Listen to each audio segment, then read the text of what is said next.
before the end of the year, we're going to take whatever lawful actions that I can take that I believe will improve the functioning of our immigration system, that will allow us to surge additional resources to the border, where I think the vast majority of Americans have the deepest concern. President Obama remains steadfast in his resolve to pass sweeping immigration reform come hell, high water, or a Republican-controlled Congress. This is a fight that won't go away thanks to midterm results, and it could once again tear this country apart. Is there absolutely no middle ground here? So let's get some answers. Welcome to MidPoint. The Director of Policy Studies at the Center for Immigration Studies, Jessica Vaughan, joins us. Jessica, pleasure to have you on the show again.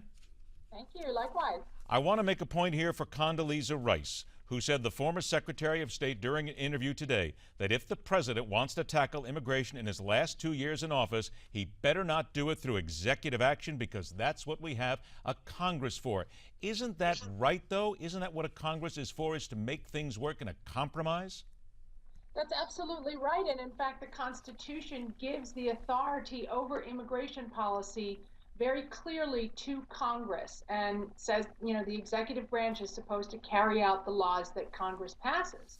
So it's really shocking that the president seems to be in denial, not only about his authority, but also about the reaction of the public to his recent policies of really collapsed enforcement, and, you know, his intention to grant work permits to all these people living here illegally.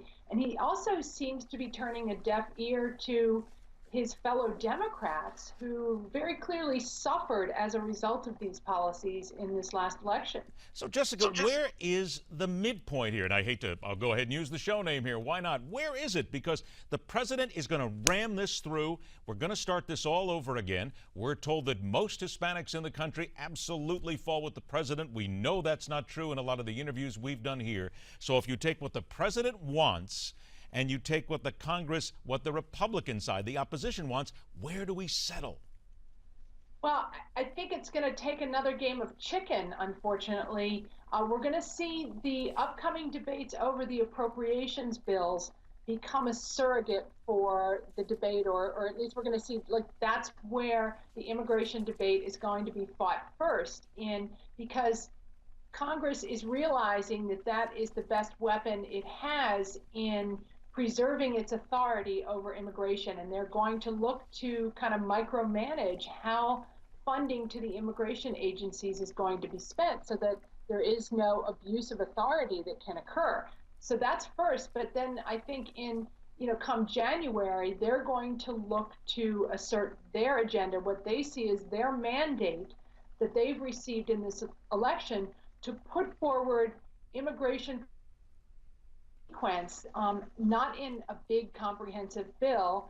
Mr. McConnell said yesterday that that's the kind of thing that we've learned doesn't work, but piece by piece tackle the parts of immigration policy that are in need of reform, in a step-by-step way, and then can reach consensus on each piece of this overall policy. And it's clear they're going to start with enforcement of immigration laws. So, Jessica, let's start here about the minute or so that I have left here. Have we gotten to the point where the president then needs to man up at this point? He's got all of these immigration reform advocates who are on him and on the Democrats as well, a presidential election coming up. But does he need to put on, and here's the old analogy, put on the big boy pants and realize he's not going to get everything that he wants at this point, and stop trying to make it a my way or the highway, because that's the dumbest thing he could do?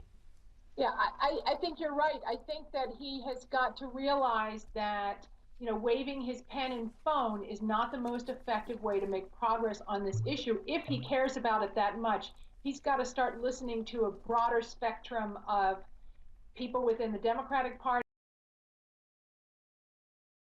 put aside his own demands and start figuring out that you need to that's how things are done. But do you think his ego is going to allow him to do that? It depends on how much he really cares about this issue. I mean, maybe he doesn't care that much and he's willing to do what he's done in the past and just say something, this is too hard. I'm going to move on to something else where I can get my way.